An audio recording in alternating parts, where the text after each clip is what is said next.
Mahasiswi Fakultas Hukum berusia 22 tahun ini ditemukan tewas secara mengenaskan dan semua ini hanya karena sebuah fitnah. Hai guys, selamat datang di channel Wow Ternyata. Kasus kita kali ini bisa dibilang tentang perjodohan yang berakhir malapetaka. Jadi di Korea itu kan kita tahu ya kalau mereka itu belajar dan bekerja sangat giat karena persaingannya juga lumayan gila. Nah, makanya kebanyakan dari mereka itu nggak punya waktu untuk mencari pasangan atau hangout atau ya bersenang-senang lah seperti itu. Tahu-tahu tiba-tiba mereka usianya sudah lumayan tua dan emang pasti ada keharusan untuk meneruskan kehidupan berkeluarga. Makanya kalau di Korea itu banyak orang yang mencari jodoh melalui biro jodoh. Dan tugas biro jodoh itu adalah menyeleksi dan juga mengecek background keluarga, semuanya lah dari bibit, bebet, bobot, dari kandidat-kandidat yang ada dalam list mereka. Dan orang-orang biasanya membayar sangat mahal untuk mendapatkan pasangan sesuai dengan kriteria yang mereka mau. Nah, di biro jodoh itu sendiri nanti akan dibagi-bagi kandidat menurut kasta mereka. Yang pertama itu adalah keluarga konglomerat atau biasa kita tahu namanya cebol gitu ya. Setelah itu di bawahnya adalah orang-orang yang bekerja di bidang hukum seperti hakim, jaksa, pengacara. Lalu di nomor 3 ada orang-orang yang bekerja di bidang kedokteran, terutama bagian spesialis seperti dokter spesialis bedah atau dokter spesialis gigi atau dokter spesialis kejiwaan. Kemudian di bawahnya lagi ada orang-orang yang bekerja di bidang pengetahuan seperti profesor atau pekerja di sekolah-sekolah elit. Lalu di nomor 5 ada orang-orang yang bekerja sebagai diplomat tapi hanya khusus yang berkaitan dengan luar negeri. Lalu di nomor 6-nya ada orang-orang yang bekerja di bidang teknik seperti misalnya coding, konsultan, bankers, dan lain-lain. Lalu di nomor 7-nya ada orang-orang biasa tapi mereka ini adalah lulusan luar negeri yang berarti orang tuanya itu cukup mampu sehingga anak-anaknya nggak perlu bekerja tapi bisa sekolah di luar negeri. Yang pasti biayanya kan juga fantastis ya. Baru nanti nomor 8-nya itu adalah pekerja kantoran tapi khususnya yang bekerja di perusahaan-perusahaan elit di Korea seperti Samsung, Hyundai, SK, dan lain-lain. Nah, di kasta paling bawah atau di nomor 9 itu ada golongan-golongan bisnismen, pekerja pemerintah, dan juga para guru. Nah, suatu hari ada nih emak-emak konglomerat bernama Yeon Gilja. Dia sedang mencari pasangan untuk dinikahkan dengan putrinya. Dan dia pengen banget nih dapat menantu yang bekerja di bidang hukum. Seperti jaksa, hakim, pengacara, ya pokoknya sebangsa itulah. Nyonya Gilja ini akhirnya datang ke salah satu biro jodoh terbaik di Korea. Nama dari Ma Comblang itu adalah Madam Du. Nah, di sana dia berkata kepada Madam Du, gue pengen nih dapat menantu yang kerjaannya bergerak di bidang hukum. Terus si Madam Du ini bilang, wah ada nih, satu orang nih umurnya 27 tahun. Namanya adalah Kim Hyun Chol. Meskipun dia belum bekerja di bidang hukum, tapi dia ini calon berprestasi dari universitas hukum ternama dan anak ini emang pintar dan berbakat. Singkat cerita, setelah Nyonya Gilja ini mengecek latar belakang keluarga, pendidikan, jaringan, status, dan segala macam, akhirnya dia setuju pada pilihan Madam Du ini. Dan sesuai perjanjian, pihak dari pasangan yang berhasil dijodohkan harus membayar sejumlah uang kepada Madam Du. Nah, dari kedua belah pihak, masing-masing harus memberikan sebesar 22.000 USD, belum termaksud 10% dari mahar yang akan diterima oleh pihak laki-laki. Konon dikabarkan Nyonya Gilja memberikan uang sebesar 500.000 USD, kepada pihak keluarga laki-laki. Nah, 10%-nya kan berarti sebesar 50.000 USD ya. Jadi total yang diterima oleh Madam Du seharusnya 22.000 dikali 2, yaitu 44.000, ditambah 50.000, ya hampirlah 100.000 USD. Meskipun kedengarannya besar banget, tapi memang segitulah kira-kira uang yang harus dibayarkan untuk mendapatkan calon menantu idaman dari kasta-kasta atas. Untuk Nyonya Gilja sendiri ini nggak masalah ya, karena suaminya itu adalah konglomerat yang merupakan founder dan owner dari sebuah perusahaan tepung terbesar di Korea dan juga memiliki beberapa hotel dan klub malam di sana. Dan pada tahun 1999, akhirnya anak Nyonya Gilja dan calon jaksa bernama Kim Hyun itu akhirnya menikah. Tapi setelah menikah, si Kim Hyun ini malah merasa bahwa dia tuh tidak perlu membayarkan uang kepada Madam Du. Dia yang merasa dia itu ahli hukum, dia pintar, dan dia bisa memutarbalikkan fakta. Dia tahu bahwa Madam Du juga tidak bisa menuntutnya, dan gugatannya itu tidak bisa dimenangkan oleh Madam Du. Sayangnya dia nggak tahu Madam Du itu wanita seperti apa. Dan dari sinilah akhirnya sebuah malapetaka datang kepada keluarga mereka juga merusak pernikahan mereka. Setelah si Kim Hyun ini menolak untuk membayar upahnya Madam Du tentu dong merasa kesal. Nah, Madam Du merasa Nggak semudah itu kamu mau mempermainkan aku. Maka dia merencanakan sebuah balas dendam untuk setidaknya merusak pernikahan dari kedua orang ini. Madame Du mulai tuh merencanakan sesuatu. Dan dia mulai secara terus-menerus menelpon Nyonya Gilja dan membeberkan rahasia masa lalu kelam dari si Kim Hyun ini. Dia pakai tuh nomor-nomor gak dikenal dan nomornya tuh selalu gonta-ganti. Dia suka telepon ke Nyonya Gilja cuma nanya, lu tahu nggak sih menantu lo lagi di mana? Terus dimatiin. Atau dia nanya lagi, lu yakin menantu lo sekarang lagi kerja? Atau bahkan pernah dia secara terang-terangan bilang ke Nyonya Gilja bahwa menantunya itu selingkuh. Nah, Nyonya Gilja ini tipe orang yang ringan kuping ya. Dia tuh gampang banget kehasut dan percaya dengan hal-hal negatif. Apalagi dia juga memang punya sebuah naluri bahwa menantunya ini nggak setia sama putrinya dia. Dan dia sendiri itu juga punya masa lalu yang kelam dengan suaminya. Suatu hari dia dulu pernah menangkap basah suaminya sedang selingkuh di dalam mobil dengan perempuan lain. Di situ dia langsung menabrakkan mobilnya ke mobil suaminya. Tapi suaminya itu malah berbalik noleh ke arah dia dan sambil tersenyum. Seolah-olah, ya nggak apa-apa, lu tahu juga gue nggak peduli gitu loh. Sejak itu Nyonya Gilja merasa sakit hati, apalagi suaminya itu bukan cuma sekali itu aja mengkhianati dia. Jadi begitu dia dengar telepon dari Madame Du, ya jelas dia percaya dong. Karena mindset dia itu emang laki-laki itu nggak bisa setia. Mulai tuh dia menguntit hubungan pernikahan dari anak dan menantunya. Dia pasang kamera pengintai di rumahnya. Bahkan dia suka menggunakan kostum-kostum aneh sambil membuntuti menantunya, serta menyewa private investigator untuk menguntit menantu dan orang yang disangka adalah selingkuhan dari menantunya. Yang bikin geleng-geleng kepala, orang yang disangka adalah pelakor itu adalah sepupu dari si Kim Hyun itu sendiri. Jadi kecurigaan Nyonya Gilja itu berawal dari sebuah pertemuan keluarga. Tiba-tiba si Kim Hyun ini minta izin untuk mengangkat telepon. Meskipun percakapannya terdengar seperti sebuah percakapan formal, tapi Nyonya Gilja mendengar itu suara seorang wanita. Setelah si Kim Hyun mematikan telepon dan berbalik, dia kaget dong ngeliat kok mertuanya diri di belakangnya. Nah, mertuanya itu langsung nanya ke dia, siapa tuh? Nah, si Kim Hyun ini berbohong dan dia bilang bahwa itu adalah sepupunya. Sejak saat itu, Nyonya Gilja langsung berasumsi bahwa si Kim Hyun ini berselingkuh dan telah meniduri sepupunya sendiri. Nyonya Gilja mempekerjakan sampai 25 private investigator untuk menguntit si sepupunya Kim Hyun. Lalu siapa sih sepupunya Kim Hyun ini? Dan kenapa Nyonya Gilja bisa sampai kepikiran bahwa menantunya ini selingkuh dengan sepupunya sendiri? Ha Ji-hye adalah seorang mahasiswi yang berkuliah di salah satu universitas hukum ternama di Korea. Di Korea itu sangat sulit sekali untuk bisa lulus dalam ujian hukum. Malahan katanya di satu negara itu,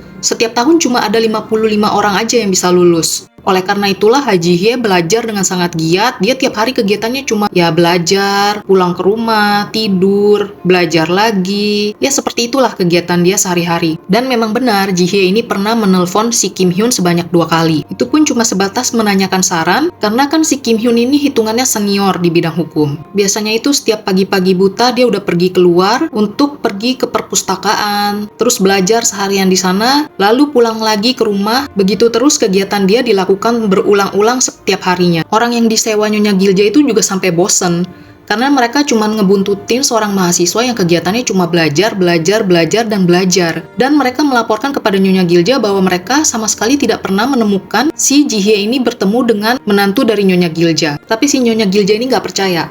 Dia malah menuduh bahwa orang-orang sewaannya dia itu nggak membuntuti dengan benar. Dia suka nelpon sambil teriak-teriak, dia marah-marah, dia bilang, apa kamu yakin? Kamu yakin kamu udah melakukan pekerjaan kamu dengan benar? Jangan-jangan kamu tadi lalai, kamu ke toilet kali. Nah, pas kamu ke toilet mungkin mereka ketemuan. Sejak itu Nyonya Gilja melarang orang-orang sewaannya dia itu pergi ke toilet selama membuntuti si Ji-hye. Tapi tetap saja 2 tahun mereka membuntuti dan hasilnya nihil. Bahkan si Nyonya Gilja sampai membayar polisi untuk bisa melacak rekaman telepon dan pesan dari handphone menantunya. Sebenarnya si Ji-hye ini juga udah merasa kalau dia ini dibuntuti.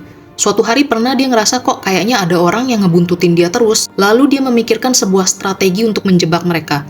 Dia melakukan 4 kali putaran ke arah kiri, yang berarti kembali ke posisi yang sama. Jika mereka masih ada di belakang dia, berarti fix mereka itu sedang membuntuti dia.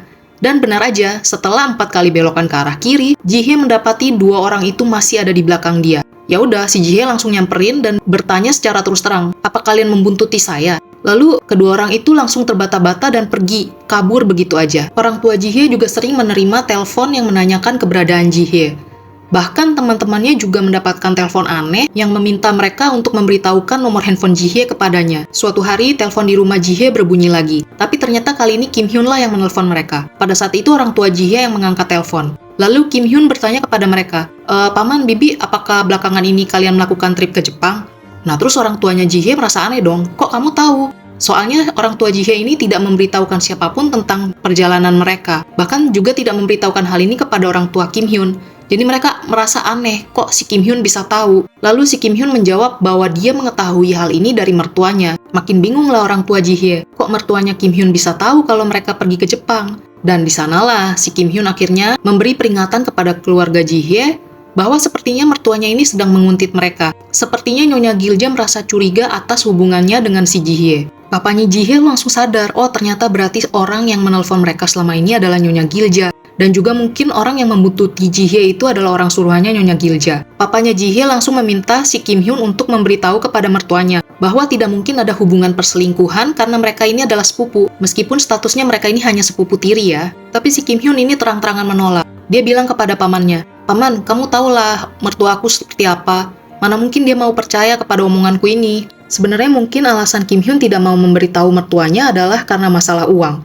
Jadi, seperti yang sudah kita ketahui sebelumnya bahwa keluarga Kim Hyun mendapatkan sejumlah mahar yang sangat besar dari Nyonya Gilja. Dan jika terjadi sesuatu kepada pernikahannya, tentu saja Kim Hyun dan keluarganya harus mengembalikan mahar yang sudah diberikan. Orang tua Jihye juga tahu bahwa orang tua dari Kim Hyun ini menjual anak-anaknya. Kakak Kim Hyun yang berprofesi sebagai dokter juga sudah dijual kepada keluarga konglomerat untuk mendapatkan sejumlah mahar yang besar. Dan meskipun Kim Hyun ini adalah seorang anak yang pintar, dia ini adalah tipe-tipe anak yang tidak pernah bisa melawan orang tuanya. Dia tidak punya arah tujuan hidup sendiri, tidak mempunyai pendapat, bahkan dia tidak punya kontrol atas kehidupan dirinya sendiri. Dulu Kim Hyun pernah mempunyai mantan pacar yang ia temui dari kampus. Lalu Kim Hyun membawa pacarnya itu ke rumah dan segera saja mendapatkan penolakan dari orang tuanya. Kim Hyun pun seperti robot menuruti semua perintah orang tuanya, termasuk perintah untuk memutuskan mantan pacarnya dan menikah dengan putri dari Nyonya Gilja. Karena Kim Hyun menolak untuk meluruskan masalah ini, orang tua Jihye akhirnya bertindak dan turun tangan untuk memberitahu kepada Nyonya Gilja bahwa tidak ada hubungan apa-apa antara Jihye dengan Kim Hyun. Tapi tentu saja Nyonya Gilja tidak percaya. Setiap hari mereka masih saja menerima telepon-telepon aneh, dan tentu saja Jihye masih terus dibuntuti oleh orang-orang suruhan dari Nyonya Gilja. Nah itulah akhirnya pada bulan Oktober 2001, orang tua Jihye melaporkan hal ini kepada polisi dan meminta surat penahanan kepada Nyonya Gilja. Nyonya Gilja malah mengancam si hakim. Dia berkata bahwa penahanan terhadap dirinya adalah pelanggaran terhadap haknya untuk mendapatkan kebahagiaan dan keadilan. Tapi untungnya hakim tidak peduli terhadap ancaman Nyonya Gilja, dan si Nyonya Gilja ini tetap ditahan. Ayahnya Jihye mengingat suatu hari di pengadilan, dia melihat si Nyonya Gilja ini berbalik dan menatap si Jihye secara sinis, seolah-olah di dalam hatinya dia berkata, "Lu kira ini bisa menghentikan gue?" Dan benar saja ternyata si Nyonya Gilja tidak berhenti sampai di situ. Dia tetap terus melakukan penguntitan terhadap Jihye, hingga pada suatu hari tanggal 6 Maret 2002, Jihye tiba-tiba menghilang. Hari itu pada pukul 5.30 pagi, Jihye keluar dari apartemennya untuk pergi ke kolam renang. Berenang adalah salah satu rutinitas yang setiap hari dia lakukan. Ini dikarenakan dia mengalami cedera punggung karena terlalu lama duduk saat belajar. Dan katanya, berenang adalah salah satu terapi terbaik untuk menyembuhkan cedera punggung. Tapi anehnya Jihye tidak kunjung pulang setelah itu. Karena anaknya nggak pulang-pulang, tentu saja orang tua Jihye menjadi panik. Apalagi Jihye ini tipe anak yang jadwalnya itu teratur. Dan ditambah lagi dia masih merasa dikuntit oleh orang-orang suruhannya Nyonya Gilja. Orang tuanya Jihye pun akhirnya pergi ke kolam renang dan bertanya kepada petugas, "Pak, Bapak lihat anak saya Jihye nggak?" Di situ petugas yang merasa bahwa Jihye ini setiap hari selalu datang, tapi kok tumben hari itu dia nggak datang. "Oh, hari ini saya belum lihat Jihye, Pak. Tapi kebetulan Bapak nanya, saya sekalian mau ngasih tahu nih. Sebenarnya beberapa hari lalu saya merasa ada yang aneh. Ada orang yang menelpon saya menanyakan tentang si Jihye. Cuma karena saya pikir, ini nggak penting, jadi saya nggak ngasih tahu." Mendengar itu tentu saja orang tua Jihye malah tambah panik. Mereka langsung pulang ke apartemen dan bertanya kepada petugas, "Pak, Bapak ada lihat anak saya nggak Jihye?" Si petugasnya jawab, "Oh, enggak sih Pak, emang kenapa?" Lalu ayahnya Jihye menjelaskan kalau anaknya itu tadi pergi ke kolam renang dan belum pulang juga sampai sekarang. Si petugas keamanan apartemen tiba-tiba teringat, "Kemarin ini saya ngerasa ada yang aneh. Kemarin ada biksu yang nanya ke saya tentang Jihye. Dia nanya Jihye itu kapan sekolah, kapan pulang sekolah, sekarang ada di rumah apa enggak. Tapi saya pikir bukan masalah besar, jadi saya nggak ngasih tahu kalian." Mendengar itu tambah panik ya kan orang tuanya Jihye. Langsung aja nggak pakai lama mereka lapor ke polisi tentang kehilangan anaknya. Tapi polisi malah menanggapi dengan santai dan beranggapan bahwa memang biasa seorang anak kuliahan itu stres dan lari dari rumah. Tunggu aja nanti juga kembali. Tapi karena orang tua Jihye tahu masalah penguntitan itu, tentu aja mereka nggak bisa diam dong. Mereka nyebarin flyer ke orang-orang tetangga-tetangga supaya kalau mereka melihat Jihye mereka bisa menelpon dia. Ayahnya Jihye juga sempat meminta rekaman CCTV kepada petugas keamanan apartemen. Dan benar saja di sana dia melihat ada dua sosok laki-laki sedang mengikuti Jihye ketika dia keluar dari apartemen. Langsung saja ayah Jihye memberikan rekaman ini kepada pihak polisi. Tapi lagi-lagi pihak polisi tidak percaya dan menganggap bahwa itu cuma kebetulan saja. Setiap hari itu ayah Jihye datang ke kantor polisi untuk melobi supaya polisi mau membantu mereka untuk mencari anaknya. Sampai suatu hari ada seorang pengantar susu yang memberikan kesaksian bahwa dia pernah melihat hal yang aneh. Dia waktu itu melihat sebuah mobil van terparkir di depan apartemen itu selama berhari-hari. Tapi mobil van itu menghilang tepat di hari Jihye juga menghilang. Dibawalah tuh si pengantar susu oleh ayahnya Jihye ke kantor polisi. Tapi sama polisi malah ditanya, selain ngelihat mobil van itu, kamu inget nggak plat nomornya? Kamu lihat nggak orang yang ada di dalam van itu? Ya tapi si pengantar susu bilang dia nggak inget apa-apa. Akhirnya mereka menggunakan ahli hipnotis untuk memancing ingatan bawah sadarnya si pengantar susu. Ya cuma nggak begitu banyak sih informasi yang bisa digali selain dia melihat ada dua orang yang keluar dari mobil van itu. Yang satunya itu bertubuh sangat kurus dan yang satunya lagi mempunyai lesung pipi. Tapi karena informasi yang begitu sedikit, tentu saja polisi nggak bisa melakukan apa-apa. Akhirnya 10 hari kemudian, tepatnya pada tanggal 16 Maret 2002, tubuh Jihye pun ditemukan di sebuah kaki gunung berjarak 13 mil dari tempat kediaman mereka. Tubuh Jihye dibungkus dalam sebuah plastik sampah besar, kaki dan tangannya diikat dengan tali, wajahnya juga ditempel dengan lakban, serta salah satu tangannya patah menjadi 3 bagian. Dan Jihye ditemukan tewas dikarenakan mendapat 6 kali tembakan di kepalanya. 4 dari arah depan dan 2 dari arah belakang dengan jarak 4-8 inci saja. Bukan main hancurnya hati orang tua Jihye.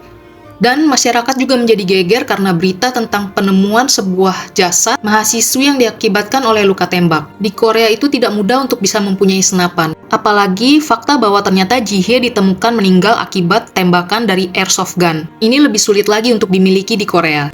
Jika kita mau punya senjata seperti ini, kita harus mempunyai lisensi, dan senjatanya itu juga disimpan bukan di dalam rumah kita, tapi ada sebuah kayak perpustakaan gitu, di mana mereka menyimpan semua senjata dengan nama dari masing-masing pemiliknya. Nah, biasanya airsoft gun ini hanya digunakan pada musim berburu saja.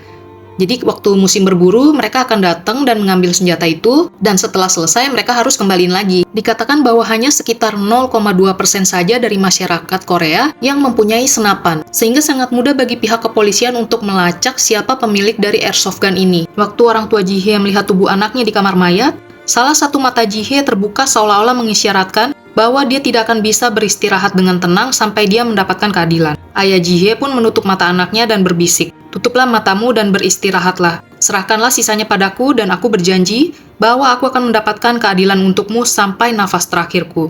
Dan pelaku pun akhirnya dilacak dan ternyata mereka sudah terbang ke Vietnam lalu melanjutkan penerbangan ke Cina.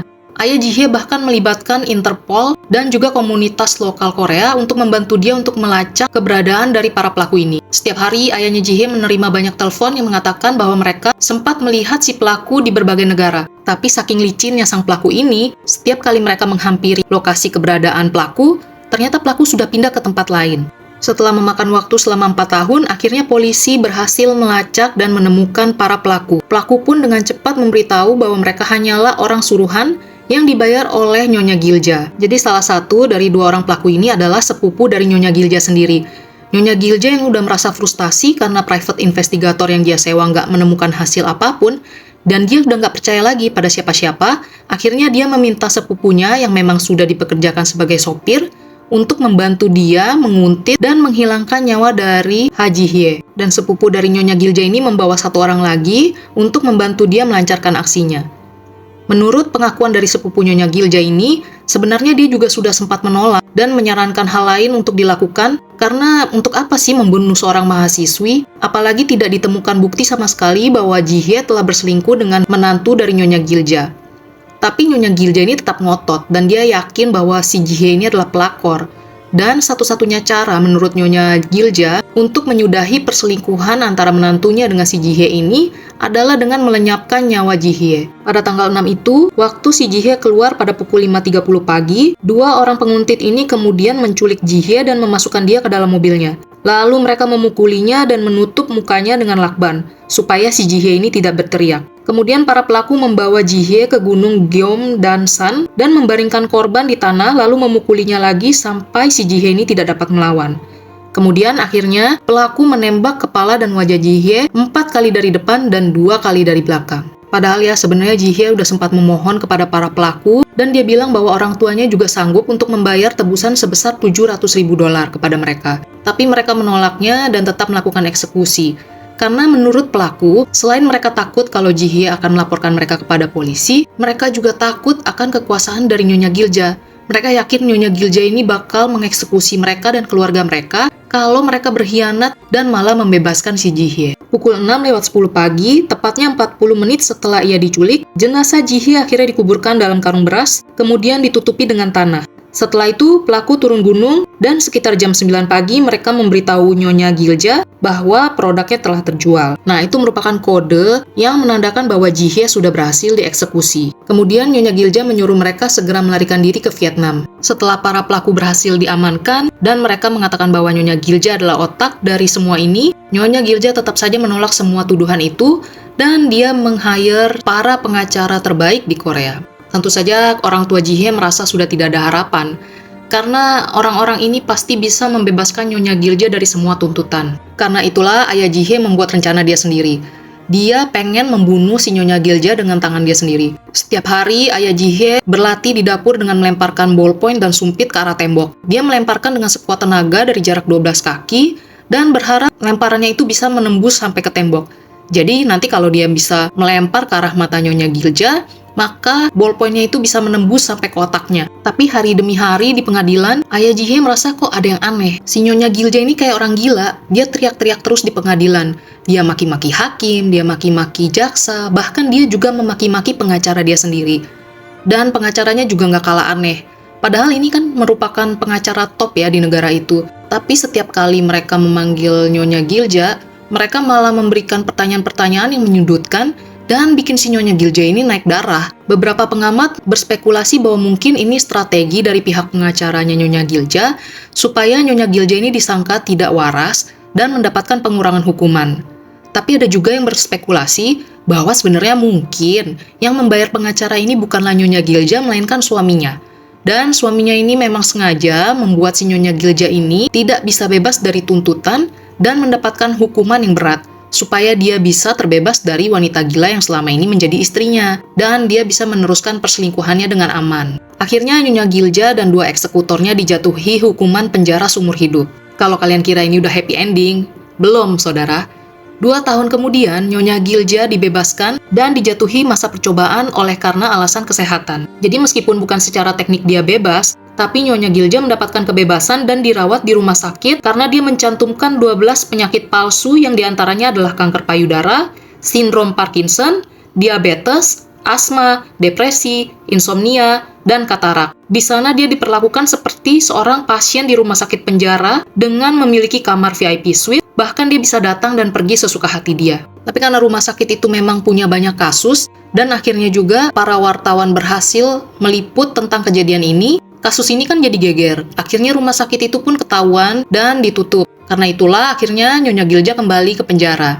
Emang dasarnya si Nyonya Gilja ini agak-agak sedeng ya. Di penjara itu dia banyak sekali melakukan komplain. Dia komplain karena dia bertengkar terus dengan 2 rekan sekamarnya. Selain itu dia juga minta private room, dan karena kesehatan yang buruk dia juga tidak bisa melakukan kegiatan laundry dan kegiatan bersih-bersih seperti yang dilakukan oleh para tahanan lainnya. Dan tiap kali dia kena batuk ya, meskipun itu cuma batuk biasa, dia minta dilakukan check up dari kepala sampai kaki. Selain itu dia juga menolak makanan penjara karena menurut dia makanan penjara itu baunya aneh. Dan dia juga menolak minum dari gelas plastik karena dia itu kan pasien kanker. Dia merasa kalau dia minum dari gelas plastik itu, bahan kimianya bisa memicu penyakit dia untuk kambuh lagi. Oleh karena kasus pembunuhan Jihye ini, banyak sekali pasangan yang bercerai. Tuan Ryu Won-ki yang merupakan suami dari Nyonya Gilja, akhirnya menceraikan istrinya saat istrinya ada di dalam tahanan. Selain itu, menantu dan putrinya juga ikut bercerai. Dan bahkan orang tua Ji-hye juga bercerai karena mereka memiliki cara berduka yang terlalu berbeda. Ayah Ji-hye yang terus-terusan mencoba untuk mendapatkan keadilan untuk putrinya mengalami gangguan PTSD. Tapi dia masih berusaha untuk bisa dekat dan akrab dan juga menghibur istrinya yang terlalu berduka. Nah, sedangkan si istrinya sendiri ini tidak bisa move on sama sekali. Dia membiarkan semua barang-barang Ji-hye terletak di kamarnya, bahkan sampai tisu pun gak dibuang. Dia pengen semua tetap seperti semula, seperti waktu si Ji-hye masih hidup. Dan si ibunya Ji-hye ini juga menjadi seorang pecandu alkohol akut, serta mengalami gangguan makan. Kakak Ji-hye yang akhirnya menikah itu kemudian pindah ke tempat lain. Dan setelah bercerai juga ayahnya Ji-hye pergi meninggalkan rumah itu. Jadi, si ibunya Ji-hye ini tinggal sendirian. Selama dia tinggal sendirian di rumah itu, dia terus-terusan minum alkohol. Berat badannya terus-terusan turun sampai tinggal 38 kilo. Akhirnya 14 tahun setelah kematian Ji-hye, ibunya juga ikut meninggal di usia 64 tahun dan dia ditemukan tewas di rumahnya di Hanam. Menurut kantor polisi Hanam, jenazah ibunya ini ditemukan oleh anaknya yang mengunjungi rumah ibunya dan melaporkannya ke polisi. Nah, seorang pejabat polisi mengatakan bahwa tidak ada catatan dan berdasarkan hasil otopsinya, mereka berasumsi bahwa kematian tersebut diakibatkan oleh kekurangan gizi.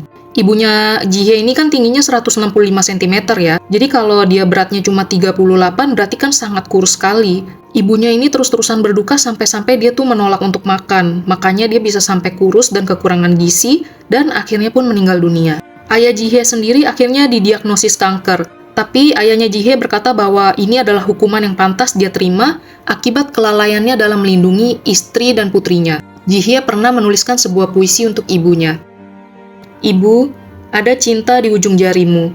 Aku hanya sebagian darimu yang mendapat kehidupan dari semangat ujung jari itu. Ibu, aku rindu lenganmu yang seperti ini. Seperti batang pohon yang sudah lama tumbuh lebat di lenganmu.